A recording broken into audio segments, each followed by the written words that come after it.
milemo. Kalonzo ywak wacho dho gitieko. Azimio yando dong ne mana press conference kende. Ema gisebedo ka gitimo together. Gik modong ineno ka Eugene gi Kalonzo wuotho kagin, Martha Karua jicha wuotho kende, Jodiem bende wuotho kende. Azimio ne na gere dhi ang'owa e ombulu. To mna kaki wacho ni ng'ama ber nyaka ilok pach, paro noselokore. Nikech siasa kaka ne Fredo wacho en ni tiyude ang'o. En resources ema ji manyo. Gimineno ka koro landeni bioje. Bro koni ni mbaka manochako higa mokalo Disemba.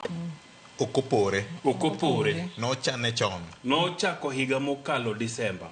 Ma en mbaka magir jo Gen Z ni. Nyoke kata mondo koro timre sani. Ma e advantage mineno ka koro ji wacho ni jo ODM okaw gir jo Gen Z. Ma e advantage. Yes, I sama ber. Nyedhi ande. Nyedhi more. Nikech adira makende en ni sama Ruto nye ni ya serikal ni. Joma sawa gi nye dwa timo ne marach.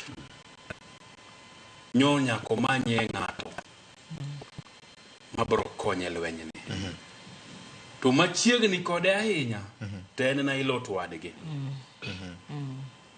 Mong'et wang' nangane. Emomiyo no biro to kode ni Awuna Keyo wa maburo. Biro kama. Uburu Odinga nowacho jumbe adek mo. Nigin kaka ODM gisera kendo gidhi donje serikal. Uburu maen gimo wacho okapar nunya wuondo jopiny ni nok giwacho kaka ODM. Emomiyo an kano wacho to naduoga wacho ka kane watugo clip no takoye ni gimo buro wacho the leader deep state mano position mar ODM. Okay. He's the senior most ODM member. Okapare ni tija ODM mohinge gi higni. Jodongo nigi wisdom.